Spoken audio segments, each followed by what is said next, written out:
रोजंदारीवर काम करणारा माणूस आज महाराष्ट्रामध्ये शासकीय दारिद्र्य रेषेच्या वर, पण त्याचं दारिद्र्य सुटलंय का? केवळ दारिद्र्य रेषेखालीची लोकांची संख्या कशी घटली याच्यावरनं आर्थिक सुधारणा झाली आमची हे म्हणण्यात अर्थ नाही. डायरेक्ट बेनिफिट ट्रान्सफर हे खूपच महत्वाचं. तो गावचा तलाठी आहे ना, त्याच्याकडे जाऊन उभं राहायचं, तो म्हणणार उद्या ये परवा ये, ही सगळी मानहानी त्याच्यामध्ये टळते. भारत हा जगात तुलनेने लो इनइक्वालिटी देश आहे. म्हणजे उगाच आपण विषमता वाढली हे आपल्याला बाहेरनं दिसतं. 5% हातात एवढे पैसे आहेत म्हणण्याला काय अर्थ? आज देश चालवणारे व्यवसाय हे लहान लहानच सगळे असंघटित क्षेत्र आपला देश चालवतो. आज ग्रोथ कुठे आहे? आज ग्रोथ आयडियाज.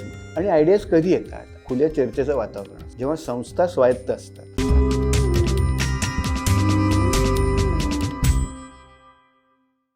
गंगेच्या काठावर भाजपनं राजकीय संस्कृती कशी जोपासली? येत्या 10 वर्षात जातीचा आणि आरक्षणाचा प्रश्न नक्की कसा इव्हॉल्व्ह होणार? एआय मुळे सरकारची डोकेदुखी वाढणार की थांबणार? राज्याचं आणि देशाचं राजकारण सोशल मीडिया नक्की कसं इन्फ्लुएन्स करणार? श्रीमंत व्हायचं म्हणजे नक्की काय करायचं? अशा फ्युचरिस्टिक प्रश्नांवरचं इन्साइट्स देणारा व्हायटल कंटेंट नेटवर्कचा पहिला दिवाळी अंक द इन्साइट. प्रकाशक विनायक पाचलक, संपादक सचिन परब. अंक घरपोच मागवण्यासाठी डिस्क्रिप्शन मध्ये दिलेल्या लिंकवर क्लिक करा. शिवाय अंक सर्व प्रमुख स्टॉल्सवर देखील उपलब्ध आहे. अजून एक या मुद्द्याशी तुम्ही बोललात म्हणून कायम एक पॉवर्टी आणि इनइक्वॅलिटी ह्याच्यामध्ये खूपदा कन्फ्युजन खूप लोकांचं होताना दिसतं. की कोणीतरी मध्ये एका पॉडकास्टमध्ये म्हणलेलं की I will better like to be poor in America. आणि कारण तिथल्या म्हणजे पुअर्ससाठीच्या पण बेसिक सोयी खूप जास्त आहेत. दुसरं असं म्हणतात की कोणत्याही वाढणाऱ्या देशात जो सॅच्युरेट झालेला नाही इनइक्वॅलिटी वाढतीच. तर तुम्ही विशेषतः पॉवर्टी या विषय शिकवता म्हणून या दोन्हीत फरक काय आहे? भारतासारख्या देशानं या सगळ्याकडे कसं बघावं? मला वाटतं पॉवर्टी बघताना आता 2-3 तऱ्हेने विचार होतोय भारतात. एक तर आपली पूर्वी जी कन्झम्पशन बेस्ड पॉवर्टी होती, म्हणजे मला एक फिक्स्ड कन्झम्पशन बंडल जर हवं असेल, जर खर्च करता एक विशिष्ट प्रमाणात कॅलरीज आणि इतर बेसिक गोष्टी जर मला मिळवायच्या असतील तर मला किती पैसे खर्च करायला लागतात. आणि मग सगळी भारतातली बहुसंख्य चर्चा आहे त्या पॉवर्टी लाईनवर आहे. आता मला त्याविषयी फार तथ्य वाटत नाही. कारण सांगतो, कारण तेंडुलकर पॉवर्टी लाईन ही आजच्या किमतीला ग्रामीण महाराष्ट्रासाठी घेतलं साधारण एक 6,000 रुपयाच्या आसपास आहे. बरोबर, 5,000 काही हजार रुपये. महाराष्ट्रामध्ये डेली वेज लेबरर जर असेल, रोजंदारी करणारा, पेलेचं डेट दाखवून त्याला 6,000 रुपये मिळतात. म्हणजे रोजंदारीवर काम करणारा माणूस आज महाराष्ट्रामध्ये शासकीय दारिद्र्य रेषेच्या वर आहे, पण त्याचं दारिद्र्य सुटलंय का? आज मी पुण्यामध्ये समजा 15,000 रुपये मिळवणारा उबर ड्रायव्हर असेल तर खरंच माझं आयुष्य सुखी आहे का? की मला काय आर्थिक विवंचना नाहीत, आता मी दारिद्र्यातनं बाहेर पडलो, असं तर होत नाही ना. त्यामुळे केवळ दारिद्र्य रेषेखालीची लोकांची संख्या कशी घटली ह्याच्यावरनं आर्थिक सुधारणा झाली आमची किंवा हे म्हणण्यात अर्थ नाही. मग आता लोक म्हणतात की बहुआयामी दारिद्र्याकडे बघितलं पाहिजे. बहुआयामी दारिद्र्य म्हणजे काय? की अमर्त्य सेननी संकल्पना मांडली. त्यामुळे विकासाचा खरा अर्थ काय होतो? तर व्यक्तीच्या ज्या काही अंतर्गत अंगभूत क्षमता असतात, या अंगभूत क्षमतांचा परिपूर्ण विकास करण्यासाठी ज्या ज्या अनेक तऱ्हेच्या मर्यादा येतात, त्या आर्थिक असतील, राजकीय असतील, सांस्कृतिक असतील, सामाजिक असतील, तर या मर्यादा कमी होत जाणे, या मर्यादा निघत जाणे, कमी होत जाणे, याला आपण विकास म्हणतो. हां, तर मग त्या अनेक तऱ्हेच्या मर्यादा असतील तर ते अनफ्रीडम्स म्हणतात. Development as freedom. मग ह्याची पुढे संकल्पना आली ह्युमन डेव्हलपमेंटमध्ये. म्हणजे तिथे मग per capita income, literacy, life expectancy, नुसतंच आपण दारिद्र्य ही मुलाची. आता आपण मल्टी डायमेन्शनल पॉवर्टी म्हणतो. म्हणजे त्या व्यक्तीच्या घरात गेल्या कोणी आजारी आहे का, गेल्या 1 वर्षामध्ये 5 वर्षाखालील कुठल्या मुलाचा मृत्यू झाला आहे का, कोणी शाळा सोडली आहे का, त्याच्या घराची खोल्या किती आहेत, पाण्याची सोय आहे का, स्वच्छ संडास आहे का, या सगळ्या गोष्टींचा एकत्र करून एक बहुआयामी आपण दारिद्र्याचा हल्ली विचार करायला लागलो. आणि त्यातनं थोडंसं ब्रॉडर आपल्याला डायमेन्शन यात सुद्धा भारतात दारिद्र्यामध्ये घट होताना किमान दिसते आपल्याला. याच्या त्या मेजरविषयी परत आपल्याला वेगळी सुद्धा चर्चा करता येईल की, पण एकूण दारिद्र्य भारतामध्ये नक्की अशा तऱ्हेचं हळूहळू कमी होत आहे. पण त्याचबरोबर रोजगार निर्माण होत नाही आहे. जे काय दर्जा कमी होत आहे ते बेरोजगार, म्हणजे ते काहीतरी डेली वेज करून किंवा काहीतरी सेल्फ एम्प्लॉयमेंटमध्ये 12,000 रुपये मिळतात, टॅक्सी चालवून वगैरे, यातनं हळूहळू ते लोकच स्वतःचा प्रॉब्लेम सोडवतात खरं तर. हा एक भाग. आता ह्याच्यामध्ये मला वाटतं की विषमता हा अंगभूत भाग आहे. म्हणजे भारतात विशेषतः आम्ही कशाने म्हणतो, जिनी इंडेक्सने मोजतो. आणि भारताचा जिनी इंडेक्स जर बघितला, भारतामध्ये उत्पन्नावर डेटा आपल्याला मिळत नाही. म्हणजे विषमता मोजायची असेल तर उत्पन्न मोजली पाहिजेत ना. पण इन्कम हा भयंकर कॉम्प्लिकेटेड विषय आहे, तो कॅल्क्युलेटच नीट होऊ शकत नाही. म्हणजे मी समजा रस्त्यावर भाजी विकण्याला विचारलं की तुझ्या महिन्याचं उत्पन्न किती, तर खरंच त्याचा खर्च वजा जाता, काय आणलं, बस भाडी, ह्या डेटात नसतो कोणाकडे, उत्पन्न होऊ शकत नाही. त्यामुळे कन्झम्पशन एक्सपेंडिचरवर मोजतो की तो NSSO डेटावरून कन्झम्पशन एक्सपेंडिचर येतं, CMIवरनं येतं. तर त्या कन्झम्पशन एक्सपेंडिचर बघायला गेलो तर भारताचा जिनी इंडेक्स हा 0.3च्या आसपास स्थिर आहे.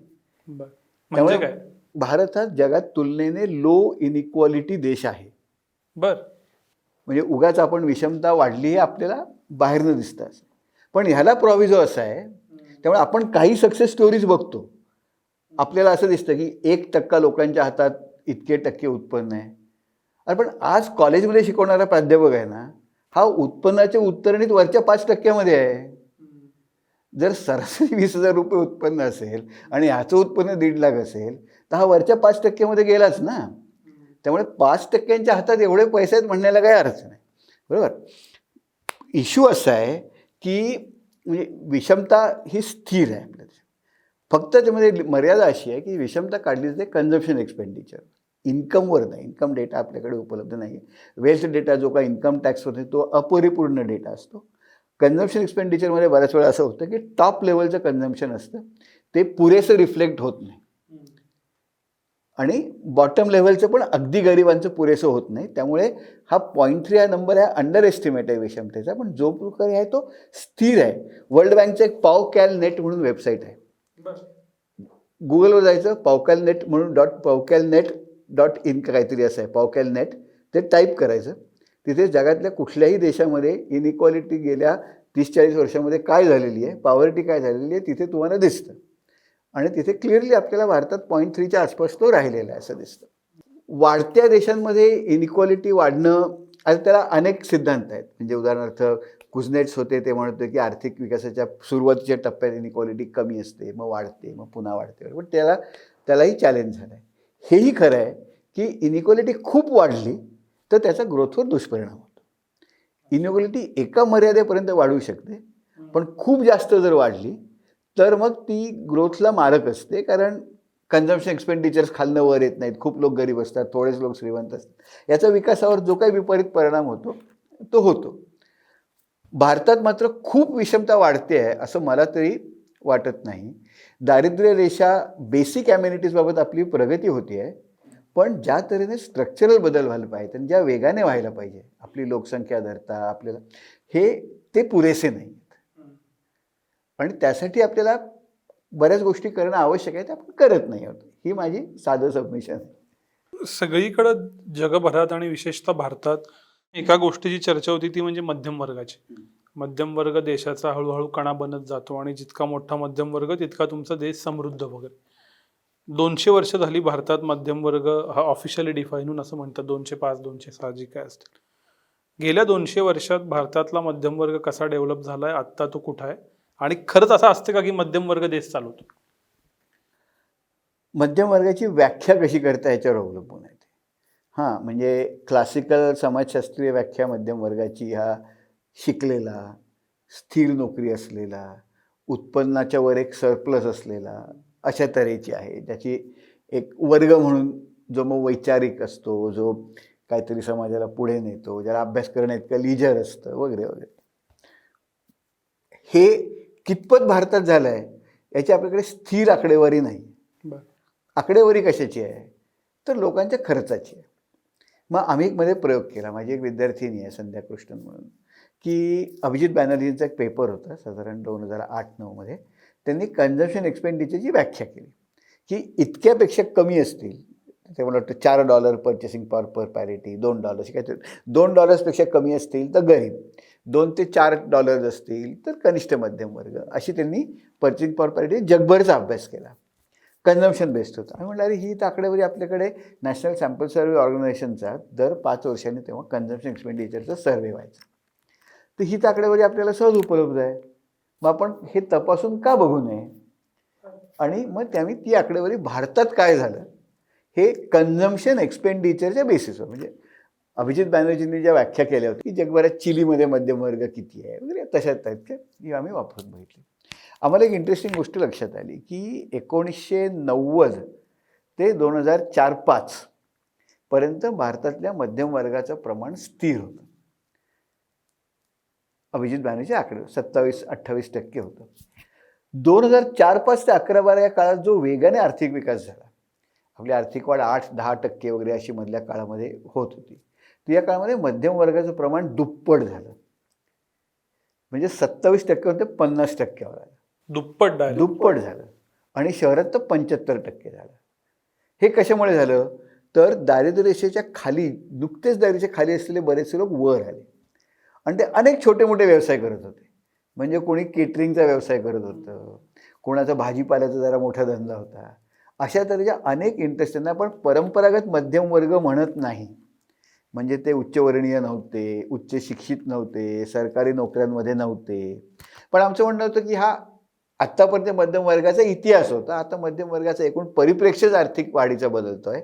हे सगळे असंघटित क्षेत्रातले आणि बरेचसे लोक या क्षेत्रामध्ये आले. तर 2004-05 ते 11-12 या काळामध्ये मध्यम वर्गाचं मोठं भारतात मध्यम वर्ग दुप्पट झाला. 2011-12 ते पुढे काय झालं, कारण आपल्याला ती NSSOची आकडेवारी परत आलीच नाही. म्हणजे दर 5 वर्षांनी सरकारने ती करणं अपेक्षित आहे. 16-17 त्यांनी एक सर्वे केला, पण नंतर ती आकडेवारी बरोबर नाही म्हणून त्यांनी बंद करून टाकला तो. त्याच्यानंतर आता पुढे काही ती आकडेवारी उपलब्ध नाही. त्यामुळे तेच डेफिनेशन्स वापरून तेच मेजरून पुढे काय झालं शक्य नाही. पण 100% त्या मधल्या काळामध्ये एक मॅसिव्ह एक्सपान्शन झालं मध्यम वर्गाचं. आणि मध्यम वर्गाचं एक्सपान्शन झाल्यावर काय झालं, मला वाटतं हे जे नवीन सगळे लोक आले ते सगळे ॲस्पिरेशनल होते. त्यांना अधिक चांगलं जग पाहिजे होतं आणि म्हणून अच्छे दिनवाली जी घोषणा त्याच वेळेला आली ती चालली, ती लोकांना आपलीशी वाटली. कारण हे सगळे ऊर्ध्वगामी लोक होते आणि त्यांना जे रोजचे रोड ब्लॉक्स होते, स्टेटचे स्थानिक पातळीवर सरकार काम नाही करत ना. रेशन कार्ड पाहिजे असेल मला त्रास द्यायला लागतं, दुकानाचं मला लायसन मिळत नाही, कुठे माझी गाडी असेल तर येऊन BMC वाले तोडून नेतात, मग त्यांना पैसे भरायला लागतात, लाचलुचपत होते. ह्या सगळ्या अडचणी या सगळ्या लोकांना जे दिसत होत्या त्यातनं अच्छे दिन आएंगे म्हणून या सगळ्यांनी ही मतं दिली. तो जो मोठा बेस आहे, म्हणजे तो देश तर चालवतोच, कारण देश चालवतो हा कशा अर्थाने चालवतो की हे सगळे जे लहान मोठे रोजगार आहेत ते यांच्याकडेच आहेत ना. भाजीचा व्यवसाय, केटरिंगचा व्यवसाय, हे सगळे व्यवसाय असंघटित क्षेत्र आपला देश चालवतो. आज देश चालवणारे व्यवसाय हे लहान लहानच सगळे आहेत, ते काही मोठे व्यवसाय नाहीत. आपल्याला वाटतं की मोठे उद्योगधंदे आले की देशाचा उद्योग, सगळा रोजगार इथे आहे. तर ही मंडळी क्रिटिकल आहेत म्हणून, आणि ही आता मध्यम वर्गात आहेत, त्यांची उत्पन्न वाढलेली आहेत, त्यांची मुलं इंग्लिश मिडियम शाळांमध्ये जात आहेत, त्यांच्याकडे पण तुझ्याकडे माझ्याकडे असलेले TV चॅनल सगळे त्यांच्याकडे आहेत. त्यामुळे हा जो सगळे मार्कर्स आहेत हे गेलेले आहेत आणि हा एक महत्त्वाचं ट्रान्झिशन त्या मधल्या काळामध्ये झालं. त्याचे आपल्याला बरेच राजकीय, सामाजिक, सांस्कृतिक परिणाम झाले, पण तो एक क्रिटिकल ट्रान्झिशन होतं. तुम्ही TV चॅनलचा उल्लेख केलात म्हणून रँडम सुचलेला प्रश्न आहे की खूप सडन चेंज ऑफ टेक्नॉलॉजी झाल्या. पहिल्या रेडिओपासून 10 लाखावर रेडिओ पोचायला समजा काही वर्ष लागली असतील, TV ला काही वर्ष लागली असतील, इंटरनेट काही महिन्यात गेलं, जिओसारख्या कंपनीमुळं, प्रायव्हेट प्लेअरमुळं 4G 10-15 दिवसात सगळीकडे गेलं, नवीन प्रॉडक्ट प्लॅटफॉर्म अचानक येतात. हा जो स्पोरॅडिक चेंज आहे ह्याची फ्रिक्वेन्सी गेल्या 20-25 वर्षात खूप वाढली. तर ह्याचा या सगळ्या इकॉनॉमिक्सवर, इकॉनॉमेट्रिक्सवर, जसे तुम्ही इतर पॅरामीटर मोजता, काही फरक पडतो का? इंटरेस्टिंग प्रश्न आहे हा. फरक कुठल्या अर्थाने म्हणतोस? त्याच्यामुळं गती वाढते, गती कमी होते, सायकोलॉजी बदलते, स्पेंडिंग कॅपॅसिटी बदलते. उदाहरणार्थ आजकाल रील्स येतात गेल्या 3-4 वर्षामध्ये, त्याच्यामुळं मला कुणाला तरी दाखवायचं आहे ह्याची माझी ॲस्पिरेशन वाढली. जी ॲस्पिरेशन ती 2005 ते 12 तुम्ही म्हणत होता, त्याच्यामुळे माझं कन्झम्पशन बदललं, त्याच्यामुळे माझं बिहेवियर बदललं. असं घडतं का? आणि त्याच्यात हे जे फ्रिक्वेन्सी ऑफ चेंज आहे किंवा ॲक्सेलरेशन आहे ह्याचा काही इम्पॅक्ट होतो? आहे ना. म्हणजे एकतर मोबाईलचा खूप परिणाम झाला. सगळी जिग इकॉनॉमी कोण चालवतं? मोबाईल टेक्नॉलॉजीवरच अवलंबून आहे ना. कन्झम्पशन पॅटर्न्समध्ये खूप फरक झाला. म्हणजे आज मी वाईत राहतो म्हणून लहान लहान गावांमध्ये गेलो, तिथे एक तरी पाटी असतेच. वाढदिवसाच्या सगळ्या केक बनवून मिळतील म्हणून. दुर्गम गाव असतं तिथे, काहीही नसतं. एकूणच कन्झम्पशन पॅटर्न्स बदलत आहे. तुम्ही गावागावात मला लोकांमध्ये पिझ्झा दिसतोय. आज वाईमध्ये वाईत तयार होणारे बर्गर्सची दुकान आहेत, बर्गर किंग वगैरे अशी सगळी. तर मला असं वाटतं की कन्झम्पशन पॅटर्न्स आणि एकूण आवडीनिवडी आणि चवींचं एक सपाटीकरण होतं. हे आज वाई शहर माझं, हे याच्या कुठल्या दुकानात गेलो, हे इतर सगळ्या शहरांसारखंच दिसत आहे. तर घरांची रचना तशीच आहे, दुकानं तशीच आहेत, लोक. आज भारतातल्या कुठल्याही मॉलमध्ये जर मी गेलो, तिथली माणसं मी बघतो, म्हणतो अरे यार, हे माणसांचे कपडे एकूण सगळं म्हणजे रंगवाणी हे सोडलं तर अमेरिकेतलं कुठलं मला असंच चित्र दिसतं ना. हाच सरकता जिना, हीच दुकानं, फक्त कॅरेक्टर्स वेगळे आहेत तिथे. त्यामुळे सगळं जे सपाटीकरण आहे हे चवींचं, आवडींचं, कन्झम्पशन पॅटर्नचं एक सपाटीकरण याच्यामध्ये होतं आहे. आणि या सपाटीकरणांमध्ये साहजिकच जे खाली होते त्यांचे ॲस्पिरेशन्स वाढत आहेत ना. त्यांचे ॲस्पिरेशन्स वाढत आहेत, त्यांना तिथपर्यंत जायचं आहे. आणि हा एक मोठा राजकीय भाग आहेच ना आपल्याकडे. या ॲस्पिरेशनना कसं ॲड्रेस करायचं, ते जोपर्यंत आपण ॲड्रेस करत नाही मग तोपर्यंत आपल्याला हा त्रास, म्हणजे हे संघर्ष आहेत हे तर साहजिकच आहेत नाही. पूर्वी समजा जीवाची मुंबई करणे असा एक प्रकार होता, किंवा अशी एक शब्दरचना पाठीमागच्या पिढीत असायची की जेणेकरून काय तर आमचा अल्टिमेट एम हे मुंबई आहे. आजच्या वडणगेतल्या, वाईतल्या, त्याच्याहून दुर्गम, जो तुम्ही तुमच्या 21 पॅरामीटरमध्ये अतिदुर्गम असेल 20 भागात, पण त्याच्याकडे मोबाईल असेल, तर तो डायरेक्ट व्हेगासच ॲस्पायर करत असतो. तर सत्य आणि ॲस्पिरेशन यातल्या फरकामुळं मोठ्याच्या मोठ्या दुःख अधिक जास्त दिसतात का? एक खूप सुंदर पुस्तक आहे, मी लेखिकेचं नाव शोधलं, ड्रीमर्स म्हणून. त्या पत्रकार आहेत बाई, आणि त्यांनी जवळजवळ 3-4 वर्ष भारतातल्या सगळ्या छोट्या गावांमध्ये, रांचीसारखी गावं आहेत, इथे तरुणांना काय ॲस्पिरेशन्स आहेत याचा अभ्यास करून त्याच्यावर निरनिराळ्या कॅरेक्टर्सची चित्र आहेत. ते खूप सुंदर आहे. ते प्रत्येकाने जर बदलता भारत आणि त्यातल्या तरुणांचे ॲस्पिरेशन्स, कुणाला इन्फ्लुएन्सर व्हायचं आहे, कुणाला काय वेगळा भारतच बदलून टाकायचा आहे, कुणाला भारताला हिंदू करायचं आहे, कुणाला पॉलिटिकल सिस्टममधनं वर, अशा अनेक तऱ्हेच्या ॲम्बिशन्स लोकांच्या आहेत.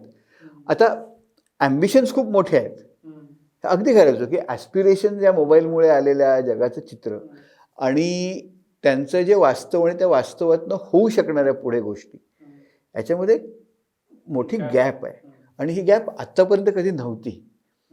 आणि या गॅपमधनं येणारे फ्रस्ट्रेशन, या गॅपमध्ये येणारी दुःख, काही भागात त्याचा मॅच्युरिटीज असतो. म्हणजे तरुण मुलं असतात, ती हळूहळू 5-7 वर्षांनी त्यांनाच वास्तव समजतं, रिॲलिटी बाईट्स, टक्के टोणपे खातात, हळूहळू ते आपलं काहीतरी करायला लागतात. पण ही प्रोसेसमधनं जायला लागतं सगळ्यांना. याचा त्रास नक्कीच होतो. म्हणजे सगळं झगमगतं जग, आपल्याकडे असलेल्या क्षमता, ह्याच्यातली जी गॅप आहे ही टोचणारी गॅप आहे खूप. याला काहीतरी उत्तर असलं पाहिजे आपल्याकडे. तुम्ही इकॉनोमेट्रिक्सचा भाग काम करता म्हणून मला 2 प्रश्न आहेत, ह्याच्यामुळं सहज सुचलं म्हणून. एक, नंबर्स वरती खेळणारी माणसं कमी आहेत, नंबर्सच कमी आहेत. उदाहरणार्थ आपलं जनगणना व्हायची आहे 2021ची, तर नंबर्सवरती पुरेसं न खेळल्यामुळं काय होतं, हा पहिला भाग. आणि त्याला एक्झॅक्ट उलटा दुसरा प्रश्न, की सगळंच नंबर्समध्ये मेजर करता येतं का? जे नंबर्समध्ये मेजर करता येत नाही त्याचं काय करायचं? एकतर आपल्याला जर काही धोरण निर्मिती करायची असेल किंवा एखादं धोरण आपण राबवलं तर त्याचा काय परिणाम झाला हे बघण्यासाठी आपल्याला आकडेवारी असणं आवश्यकच आहे. आणि आपल्याकडे आकडेवारी नाही असे नाही. आता उदाहरणार्थ मी जे मिशन अंत्योदयची आकडेवारी, गाव पातळीवर अगदी आकडेवारी आहे, बरं, पण ती सर्वच बाबतीत परिपूर्ण आकडेवारी आपल्याकडे नाही आहे. म्हणजे आपल्याकडे अडचण अशी आहे की आपल्याला, उदाहरण देतो की आपण सगळे GDP विषयी बोलतो, बरोबर. GDP आपण म्हणतो GDP इतके टक्के वाढला, 6.3% वाढला, कोणी म्हणतो 6.5% वाढला, कोण फोरकास्ट करतो. हे कॉर्पोरेट इकॉनॉमिक्स तर भयंकर त्यांना आवड असते, म्हणजे हा डेटा आला की हे क्षेत्र वाढलं वगैरे. पण हा डेटा येतो कुठनं? उदाहरणार्थ मॅन्युफॅक्चरिंगमध्ये आपण गेलो किंवा कन्स्ट्रक्शनमध्ये गेलो, एक असंघटित क्षेत्र असतं. ट्रेड, हॉटेल्स अँड रेस्टॉरंटचे GDPचा एक भाग असतो. त्यामध्ये हॉटेल्समध्ये कसं मोजतात, तर एक एंटरप्राइज सर्वे असतो. तो एंटरप्राइज सर्वे काय करतो की या सगळ्या एंटरप्राइजेसचा अभ्यास करतो.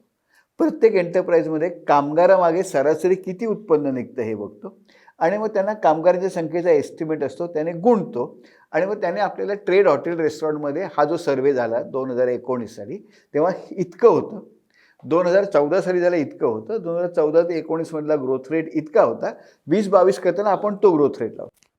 आता भारतामध्ये 2014-15 नंतर एंटरप्राईज सर्वेच झालेले नाही आहेत. बर. इकॉनॉमिक सेन्सस हा अत्यंत महत्त्वाचा जो भाग असतो ज्यातला डेटा आपल्याला GDPच्या कॅल्क्युलेशनमध्ये जातो महत्त्वाचा, तो काय असतो की तो दर 5 वर्षांनी होणारा इकॉनॉमिक सेन्सस असतो. तो प्रत्येका गावामध्ये प्रत्येका वॉर्डामध्ये किती व्यवसाय आहेत, छोटे मोठे सगळे, त्या व्यवसायांमध्ये किती माणसं कार्यरत आहेत ही आकडेवारी काढतो आणि त्या आकडेवारीने आपण कळतं की ट्रेड हॉटेल रेस्टॉरंटमध्ये एवढी माणसं काम करतात. एंटरप्राईज सर्वेमध्ये काय येतं की ते प्रत्येक माणसाचं दरडोई आउटपुट एवढं आहे, मग गुणाकार करून आपण काढतो. आपला शेवटचा इकॉनॉमिक सर्वे सेन्सस जो आहे तो 13-14चा आहे.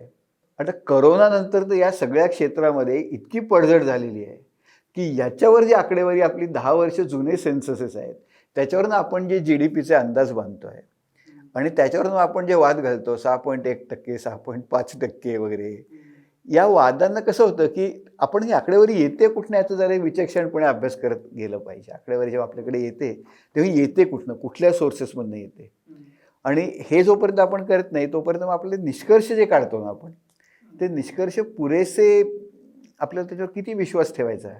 म्हणजे भारत खरंच 6.5% वाढतो आहे का असं जर मला कोणी विचारलं तर मी म्हणेन की मला माहीत नाही. मॉस्पीच्या वेबसाईटवर जी आकडेवारी त्यामुळे दिसतं, पण ती आकडेवारी खरंच मला एंटरप्राईज ग्रोथ दाखवते का, कारण त्यासाठी लागणारी जी बेसिक आकडेवारी आहे ती आकडेवारी माझ्याकडे पुरेशा फ्रिक्वेन्सीने नाही आहे. आणि ही जी अडचण आहे ही अडचण मला वाटतं किंवा उदाहरणार्थ नॅशनल नॅशनल सॅम्पल सर्वे ऑर्गनायझेशनमधून आपण दर 5 वर्षांनी कन्झम्पशन एक्सपेंडिचर किती, पॉवर्टी किती काढतो. 2012 नंतर ही आकडेवारीच झालेली नाही. करोनानंतर जे झालं ते 2012-13 नंतर सुरजित बल्लांनी एक अंदाज ओढला ते म्हणजे आता भारतातलं एक्स्ट्रीम दारिद्र्य संपलं. तेव्हा लोकांनी सांगितलं की बाबा आकडेवारीच नाही आपल्याकडे, त्याला निष्कर्ष काढतो तरी कसा म्हणून. मग एक नवीन पेपर त्याला आला आहे की पॉवर्टी ऑफ डेटा.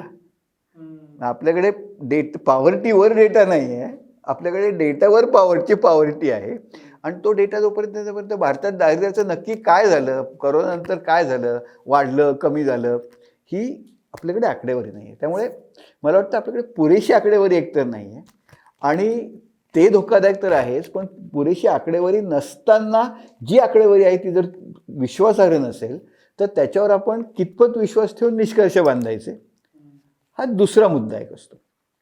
पण आता हे कसं झालं आहे की हे सगळ्यांनाच माहीत असतं, माहीत नाही असं नाही. कॉर्पोरेट सेक्टरमध्ये उदाहरणार्थ कॉर्पोरेट सेक्टरला माहीत आहे हा प्रॉब्लेम आहे म्हणून, बहुतेकांना माहिती आहे, पण तो जर गेला, तो मुद्दा जर गांभीर्याने घेतला तर चर्चा कशाची करायची. म्हणून काही गोष्टींमध्ये कलेक्टिव्हली बऱ्याच गोष्टी अंडर द कार्पेट स्वीप करायचं एक कलेक्टिव्ह अंडरस्टँडिंग असतं. तशा टाईपचं ते आपल्याकडे बऱ्याच वेळा स्टॅटिस्टिकली अंडरस्टँडिंग असतं आणि त्यात ते थोडंसं अडचणीचं मला वाटतं कधी. दुसरा भाग आहे की सगळ्या गोष्टी डेटामध्ये मोजल्या येतात का, तर नक्कीच नाही. खूप गोष्टी, उदाहरणार्थ दारिद्र्य ही शेवटी मनातली भावना आहे ना, त्यात अपमान असू शकतो. गरीब असण्याचा एक भाग फक्त खायला असण्याचे नाही तर अपमान असू शकतो. म्हणजे पचर पांचाली या सिनेमाचा पहिला जर बघितला असेल तर त्यामध्ये ती म्हातारी असते, त्यामध्ये खायला तर मिळत नाही पण तिथं सारखा पदोपदी अपमान होत असतो. तर शेवटी दारिद्र्य हे एक असं हा एक मल्टी डायमेन्शनल गोष्ट आहे. त्यातल्या काही गोष्टी कॅप्चर करतात, पण धोरणात्मक पातळीवर काय झालं हे म्हणण्यासाठी आपल्याला इम्परफेक्ट का होईना मेजर लागतं आणि मेजरमेंट ही त्यासाठी आवश्यक. मेजरमेंट इज नॉट परफेक्ट, पण किमान गेल्या 10 वर्षामध्ये कमी झालं, जास्त झालं, काय झालं, कुठल्या दिशेने ब्रॉडली आपण चाललो आहोत. आपला देश खूप मोठा आहे ना, त्यामुळे आपल्या देशामध्ये कुठलीही गोष्ट व्यवस्थित मोजली जाईल हे अशक्य आहे. म्हणजे समजा मी महाराष्ट्रामध्ये एकूण किती गावांमध्ये रस्ता व्यवस्थित आहे हे 100% करेक्ट मला कधीच येणार नाही. त्यामुळे ते चुकीचं आहे, त्यामध्ये गोंधळ आहे हे लक्षात घेऊन माझं जे निष्कर्ष आहे फंडामेंटली काही फ्लॉड आहे का, त्या डेटा कलेक्शनमुळे चुकीच्या डेटामुळे माझा निष्कर्ष खरंच चुकतो आहे की ते चूक असून माझा निष्कर्ष ठीकठाक आहे हे आपण याच्यावर चर्चा आपली झाली पाहिजे. हा एक विवेक असला पाहिजे आपण जेव्हा आकडेवारीकडे बघतो तेव्हा. तो जर नसेल तर मग statistics can become a very very dangerous tool. म्हणजे बऱ्याच वेळा सांगतो की मेनी पीपल यूज स्टॅटिस्टिक्स, म्हणजे दारुडा माणूस जसा विजेच्या खांबाला चा वापर करतो ना, त्याला उजेडात इंटरेस्ट असतो, त्याला आधार घेण्यात इंटरेस्ट असतो, तसा खूप वेळा आपण आकडेवारीचा वापर मग तो तसा केला जातो, more for support than for illumination. असं जे आहे ते खूप वेळा होतं. That's not a good thing. परत एक डायव्हर्जन्स तुमच्या उत्तरातनं आला म्हणून शेवटच्या टप्प्याकडे, शेवटच्या प्रश्नांकडे जायच्या आधी तुम्ही अपमानाचा उल्लेख केला. मध्यंतरी शमिका रवींनी इंडियन एक्सप्रेसमध्ये असा एक लेख लिहिला, त्याचा मतितार्थ असा निघतो की डायरेक्ट बेनिफिट ट्रान्सफरमध्ये डिग्निटी आली. तुमच्याकडं, तुम्हाला सत्ताधीशाकडे जाऊन पैसे मागायचे, याच्याऐवजी तुम्हाला कोणीतरी पैसे देतं बँकेत, आणि त्यासाठी जी म्हणजे जाऊन मागण्याची पद्धत आहे ती बरीचशी बंद झाली, आणि त्याचा फायदा आत्ताच्या भाजप सरकारला होतोय. डायरेक्ट बेनिफिट ट्रान्सफरच्या पूर्वीच्या आणि आत्ताच्यातला फरक असं घडतं का लोकांच्या मानसिकतेत? मला पैसे येणं, आता जाताना कुठेही लोक म्हणतात वेगवेगळे की मोदींनी बँकेत पैसे दिले, मोदींचे पैसे आले, आणि पूर्वीच्या कालावधीत जी एक प्रकारची सरंजामशाही म्हणू शकतो की जाणं घेणं, हे किती मॅटर करतं? इकॉनॉमिस्ट म्हणून काय वाटतं तुम्हाला?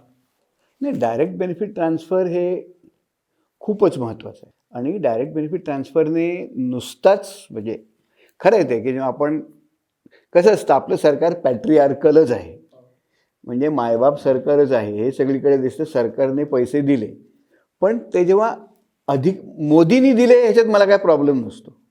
मोदी माझे मायबाप आहेत, मोदी मला पैसे, पण तो गावचा तलाठी आहे ना, त्याच्याकडे जाऊन उभं राहायचं, तो म्हणणार उद्या ये परवा ये, तर ही सगळी मानहानी त्याच्यामध्ये टळते. तर हे नक्कीच चांगलं आहे. म्हणजे ह्यातनं हे मॅटर करत असतं का? मॅटर करतं, म्हणजे लोकांना करत असं म्हणलं. शमिका रवींनी कुठला त्याचा अभ्यास केला आणि काय डेटा आहे, पण मला वैयक्तिकदृष्ट्या कुणाकडे जाऊन पैसे आणणे त्यापेक्षा डायरेक्ट बँकेत माझ्याकडून पैसे देत असेल तर हे नक्कीच जास्त डिग्निफाईड वाटतं. आणि त्या पैशाचा वापर आहे, म्हणजे आम्ही एक साधामध्ये एक धोरणात्मक बदल आदिवासी विकास विभागामध्ये केला होता, त्यात मी इन्वॉल्ड होतो. त्यांनी काय केलं, 2016-17मध्ये आश्रमशाळा महाराष्ट्रात चालतात, बऱ्याच आहेत आश्रमशाळामध्ये. त्या आश्रमशाळांमध्ये सर्व शिक्षा अभियानखाली मुलांना काही वस्तू मिळतात, 30-32 वस्तू. या पूर्वी पुरवल्या जात असेल डायरेक्टली कॉन्ट्रॅक्टरकडनं. तर अनेक गोष्टी व्हायच्या, म्हणजे हिवाळ्याचं हिवाळ्याचं स्वेटर उन्हाळ्यात मिळायचं, साबण बिबण घालायला. तर तत्कालीन सचिव होत्या, त्या म्हणाले की आपण हे पैसे डायरेक्टली ट्रान्सफर करायचे लोकांच्या अकाउंटमध्ये, बँकेत करायचे. आणि आपल्याकडे कसं असतं, DBT म्हणजे कसं असतं की आपण खर्च करायचा आणि पावती दाखवायची, मग आपल्याला पैसे मिळतात. पण त्या म्हणल्या लोकांचा अपमान होईल आणि आमचे अधिकारी त्यांना आदिवासी कोण आला पैसे घ्यायला देणार नाहीत, हाडहूड करतील, म्हणून आपण खर्च करायच्या आधीच त्यांच्या खात्यात जमा करू म्हणून. हे झालं नव्हतं, पण त्यांनी ते करून घेतलं. मोठ्या प्रमाणात लोकांची बँकेची खाती उघडली, जवळजवळ 4-5 महिने त्यात अवेकनिंग केलं, लोकांना सांगितलं असे पैसे येणार आहेत, आणि मग जवळ त्या मुलांच्या खात्यांमध्ये पैसे जमा केले गेले त्या सगळ्या वस्तूंचे. आणि मग मी तेव्हा मुंबई विद्यापीठात होतो, आम्हाला सांगितलं की तुम्ही हे याचं ॲनालिसिस करा की लोकांनी पैसे कसे वापरले. म्हणजे खात्यात तर पैसे आले आहेत, आपल्याला वस्तू घ्यायच्या आहेत, पण त्याचा गैरवापर केला असेल, लोक दारू पिऊन टाकतील वगैरे. आम्ही 10,000 मुलांचा अभ्यास केला. 10,000 सॅम्पल्स घेतली? 10,000 सॅम्पल्स घेतली महाराष्ट्रभर. Huge number. हां, जवळजवळ 150 का 250 आश्रमशाळांमधनं केलं आहे. आणि व्यवस्थित त्या इंडिव्हिज्युअल मुलांशी जाऊन त्यांच्या बॅगा सामान वगैरे बघितलं. आम्हाला लक्षात आलं की 99% मुलांनी सगळ्या वस्तू व्यवस्थित आणल्या होत्या विकत, शासनापेक्षा कमी पैशात आणल्या होत्या. आणि त्यात त्यांना खूप आनंद काय होता माहिती आहे, मी माझ्या आवडीचं साबण घेणार आईवडिलांबरोबर जाऊन शाळेच्या आधी, मी माझ्या आवडीच्या रंगाची पट्टी घेणार. तर ह्याच्यात एक आनंद होता. त्यात बऱ्याच मुलांनी पैसे वाचवले आणि त्यातनं गोष्टीची पुस्तकं घेतली काहींनी. पण 99% पैसे जशी व्यवस्थित वापर, ज्या वस्तू आवश्यक होत्या त्या वस्तू घेतल्या गेल्या, शासनापेक्षा चांगल्या तऱ्हेने घेतल्या गेल्या, चांगल्या क्वालिटीच्या घेतल्या गेल्या, आणि त्या वस्तू खरेदी करायच्या शाळेत आता जाणार मी म्हणून. तर ह्याचा जो आनंद होता मुलांना, तो त्या मुलांनी खूप घेतला. त्यामुळे डायरेक्ट बेनिफिट ट्रान्सफरचा खूप फायदा. त्यानंतर सगळी कॉन्ट्रॅक्टर लॉबी खूप रागावली वगैरे, कारण तो मोठा पैसा असतो ना, आणि मग त्याचे जे काय परिणाम व्हायचे ते घडले असतील. घडले. हा. पण जो आनंद मुलांच्या बोलण्यातनं आला होता, आई वडिलांनी सांगितलं की 99% इज अ ह्यूज हा, आणि तो रिपोर्ट आहे, शासनाकडे रिपोर्ट आहे तो. तर DBT is a good thing.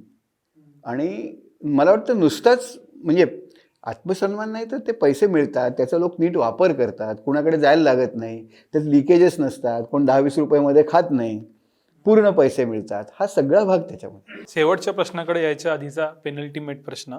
तुम्ही बहुआयामी मागासत्व देशासाठी बघितले असं म्हणाल.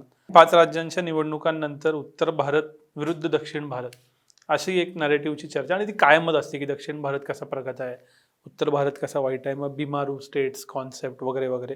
पण मध्यंतरी एक पोस्ट मी कोणाच तरी वाचली की असं खरं नाही आहे. काही काही भागांनुसार ते बदलतं, काही काही तुकड्यांनुसार ते बदलतं. तुमचा अभ्यास काय सांगतो? खरंच उत्तर भारत दक्षिण भारतापेक्षा अधिक मागास आहे का असं ब्रॉड स्टेटमेंट करता येणार नाही? काय सांग? मला वाटतं असं नाही करतायत ब्रॉड स्टेटमेंट. हां, म्हणजे दक्षिण भारतातले बहुतेक राज्य म्हणून पायाभूत सुविधेच्या बाबतीत पुढे आहेत. केरळ आहे, पण केरळबरोबर गुजरात पण आहे ना पश्चिम भारतातला. दुसरा नंबर गुजरातचा आहे. त्यामुळे दक्षिण पश्चिम असा तो म्हणजे दक्षिण उत्तर असा तो भाग नाही आहे. हां, किंवा हरियाणा पंजाबमध्ये आहेत काही भाग, काही जिल्हे खरंच खूप इन्फ्रास्ट्रक्चरली स्ट्रॉंग आहेत. उत्तर प्रदेशचे काही भाग हे पायाभूत सुविधेबाबत खरंच पुढे गेलेले आहेत. उत्तर प्रदेशाचे सुद्धा.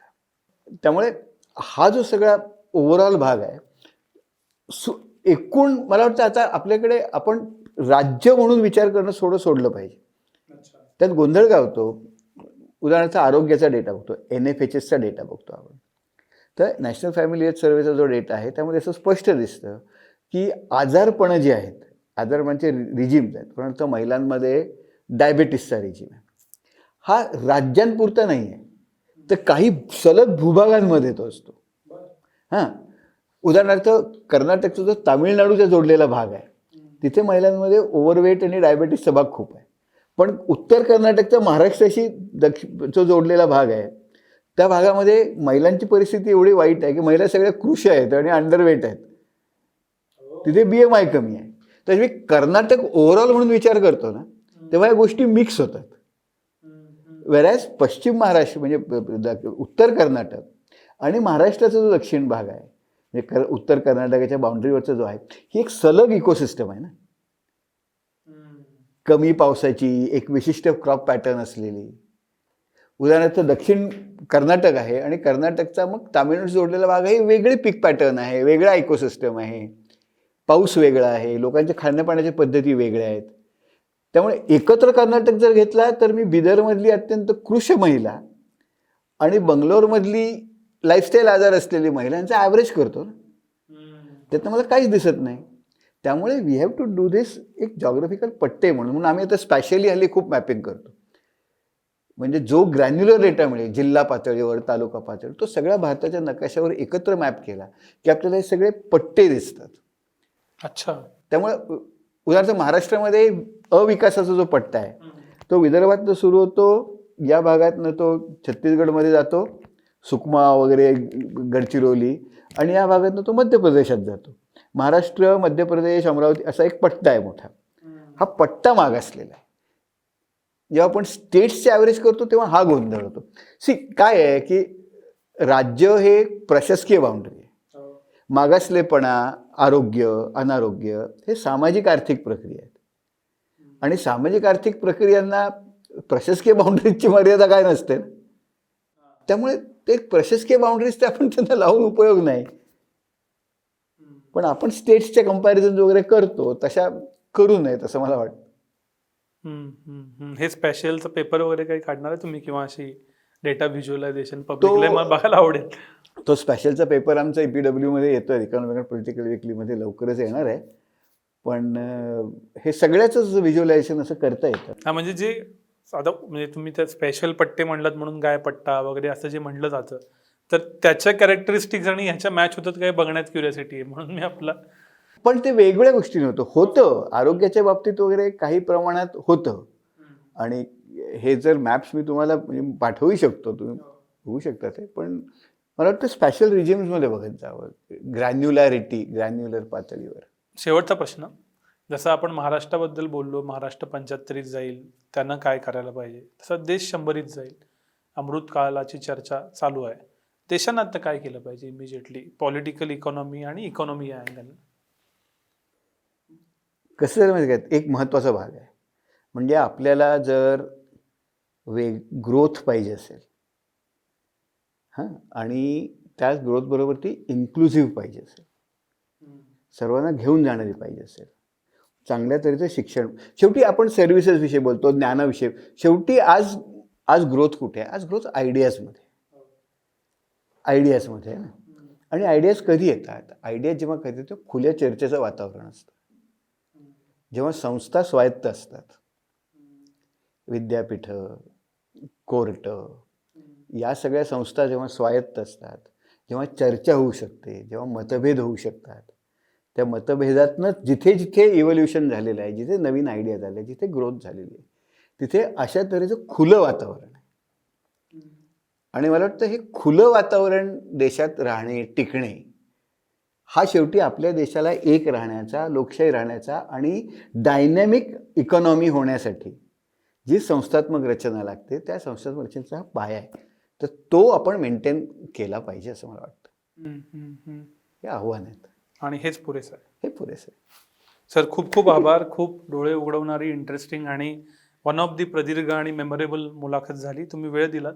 परत वेगवेगळ्या विषयांवर बोलायला आवडेल, पण आज इथंच थांबूया. धन्यवाद. थँक्यू.